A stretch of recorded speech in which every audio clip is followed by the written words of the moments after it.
ഇത് തളി ശ്രീ രേണുക മാരിയമ്മൻ ക്ഷേത്രമാണ്. ഇത് കോഴിക്കോട് പാളയത്തിൻ്റെ അടുത്തായിട്ട്, അതായത് കോഴിക്കോടിൻ്റെ ഹൃദയഭാഗത്തു നിന്ന് തന്നെ പറയാം, അവിടെയാണ് സ്ഥിതി ചെയ്യുന്നത്. ഏകദേശം 10-250 വർഷത്തെ പഴക്കമുണ്ട് എന്നാണ് അവിടെ അന്വേഷിച്ച് പറയാൻ കഴിഞ്ഞത്. കുറേ കാലമായിട്ട് പോകണം എന്ന് ആഗ്രഹം ഉണ്ടെങ്കിലും ഇപ്പോഴാണ് ഞങ്ങൾക്ക് അവിടെ പോകാൻ സാധിച്ചത്.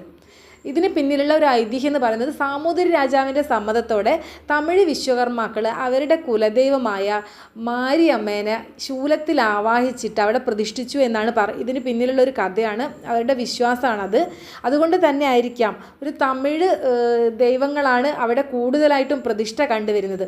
ചുടലയമ്മൻ, കണ്ഠാകർണൻ, ഭൈരവൻ, ഗാന്ധാരിയമ്മൻ, മുനീശ്വരൻ എന്നിവ ഉള്ള ദൈവങ്ങളും കൂടാതെ നമ്മളെന്നും കേൾക്കുന്ന ശ്രീകൃഷ്ണൻ, ശ്രീരാമൻ, ഗണപതി അങ്ങനെയുള്ള ദൈവങ്ങളുടെ പ്രതിഷ്ഠയും അവിടെയുണ്ട്. ഇവിടുത്തെ ആഘോഷം എന്ന് പറയുന്നത് നവരാത്രി ആഘോഷവും പ്രതിഷ്ഠാദിനമാണ്. ഈ 2 പ്രധാന ആഘോഷങ്ങളാണ് ഈ അമ്പലത്തിൽ നടന്നു വരുന്നത്. കോഴിക്കോട് ശിവക്ഷേത്രത്തിൻ്റെ, അതായത് തളി ശിവക്ഷേത്രത്തിൻ്റെ അടുത്തായിട്ടാണ് ഇത് സ്ഥിതി ചെയ്യുന്നത്. തളി ശിവക്ഷേത്രം സന്ദർശിക്കുന്നവർ തീർച്ചയായിട്ടും ഈ അമ്പലം കൂടെ കാണണം.